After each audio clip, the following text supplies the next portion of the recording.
Legendary Heroes, a Gauntlet Dark Legacy based fic. Chapter 9. Oh, brother.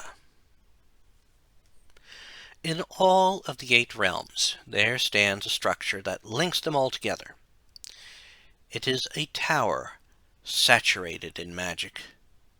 It has stood since a time forgotten and is safeguarded by the most powerful person of the era. That person now is the wizard Sumner. Over the years, Sumner worked to learn all about the home he had earned. One of the things he had learned was that his tower was much taller than it appeared. He discovered that the tower did not exist in 8 realms, but 9. This led him to wonder why this detail was never known. Why was this 9th realm never known by the other realms? To his shock, Sumner learned that this 9th realm was discovered long ago, at a time before the era of scorn. It had been the hero that had the tower at the time that found this realm. Scorn had been the ruler, and his skeletal minions began an invasion. Those minions were the ones who then created the ones that plagued each of the 8 realms. It had also been the basis of the magic that plagued the temple that all the realms could access. Sumner knew he could not do anything to explore that realm, and had called on someone he felt he could trust: his brother Garm. His brother was more versed in combative magic, and had a love of exploring. His brother was also a more think-on-the-fly kind of individual. That made him perfect for exploring this odd realm at the true base of the tower. It just so happened that on one fateful day, Garm had returned from his explorations all excited. He had climbed up to where Sumner had been researching something about scorn. Sumner looked up from the scroll he had been reading and said to his brother, "Garm, had you found something in your explorations?" Sumner was not surprised when his brother nodded. "I found a lot of things, Sumner. First off, none of the skeletal warriors are about. It looks like they all went away after Scorn's defeat. I did find, however, that the demon had a citadel at the farthest reaches, and in it was something very interesting." That last bit caused Sumner to react. He had looked over the area with a telescope, but had not seen anything like that. "What had you found, brother?" He was very curious about the find. Anything they could find out about the demon would be interesting. What he heard, however, was worrying. Garm had come across something very troubling. "Well, I found something in the citadel that showed that the demon wasn't fully defeated. He had set something up so that should he be forced into the underworld, he could come back when his minions were brought back." The mention of the minions returning made Sumner look at the stained glass window behind him. He had noticed the light from it dwindling, and he feared what it might mean. He knew he would have to check the desecrated temple. He had to be sure that Scorn couldn't surge forth out of the place if he returned. It was already bad enough that if Scorn did return, all sanctuaries would be tainted and feed power to his underlings. He looked at his brother and said, "That's not good, Garm. If that demon has anchored himself in the temple, he could take over the 8 realms. His minions in the battlefield would rise up and try to siege the tower. I need to be sure he's not rising right this moment."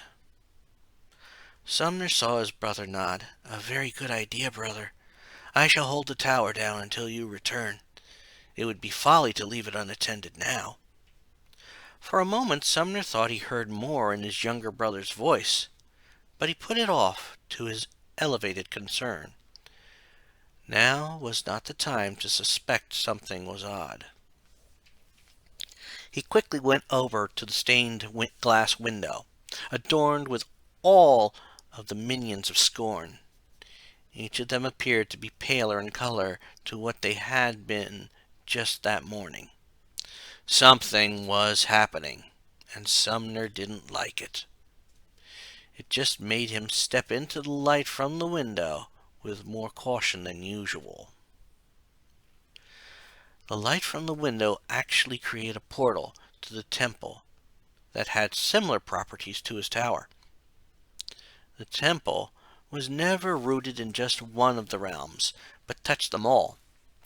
Almost every religious shrine in the realms connected to the temple, but since Scorn's first invasion, the temple was inaccessible. It was a precaution taken at the time when the first group of legendary heroes fought him off. It was for this reason why, when Sumner appeared at the temple, he wasn't surprised by the state it was in. Pews were still placed as barricades, statues were still knocked over, broken on the floor. The few statues that weren't broken, however, Sumner remained wary of. It was well known in the realms that sometimes death would appear to be a statue.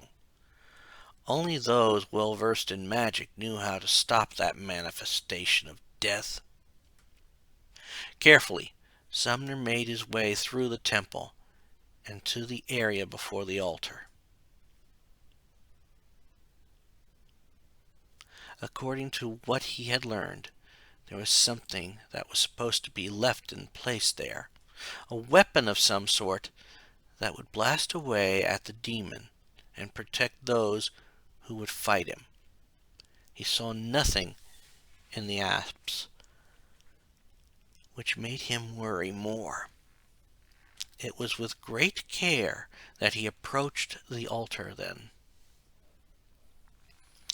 When he reached the altar, he could tell something was off. From what was written down, the floor of the altar had been destroyed by Scorn when he appeared to the heroes. It could not have been repaired, yet the floor was whole. He did, however, hear a voice coming from that floor. It was a horrific voice that could only come from something not of this world. It really made a chill go down his spine when the voice said, "So the great wizard Sumner has arrived. You will make a fine first victim for my return. Imagine how much it will add to my power when people hear of your death." At that moment the floor exploded, and Sumner raised a personal shield to protect himself. As he figured, the shield protected him from the debris that had been the floor. When Scorn rose up out of the hole, Sumner knew his shield wouldn't be enough. The best he could do, for now, was to distract the demon and then flee. He summoned the most powerful attack a wizard can cast, the Demon Skull.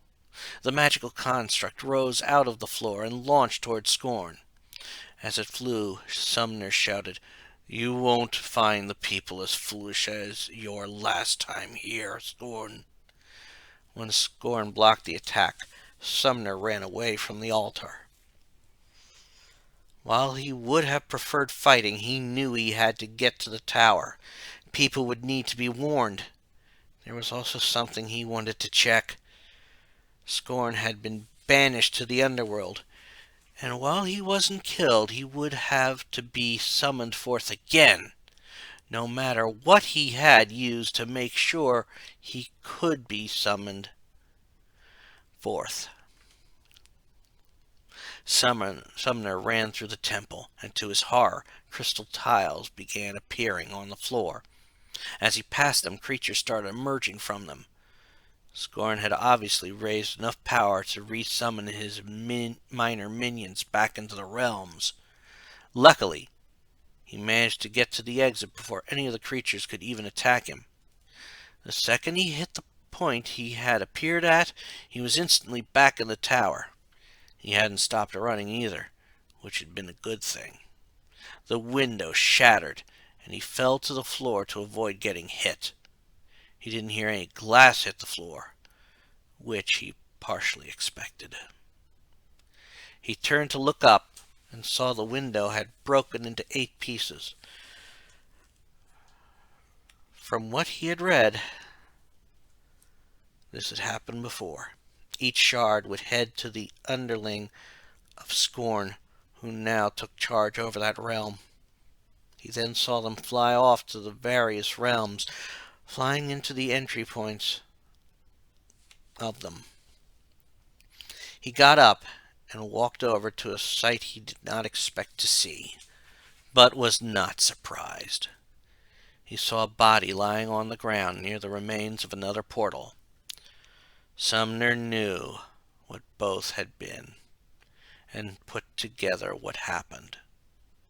The body was his brother, Garm, and the remains was a portal to the underworld. Garm had done the foolish thing of summoning Scorn. It made him feel a little foolish now for entering the temple. After a few moments, he looked around the tower. All the entries to the realms were now occupied by people.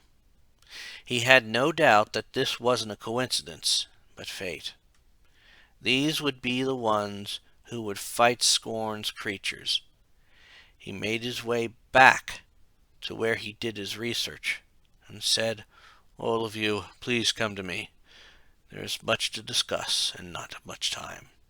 Scorn has returned, and I have no doubt that you have all encountered his followers."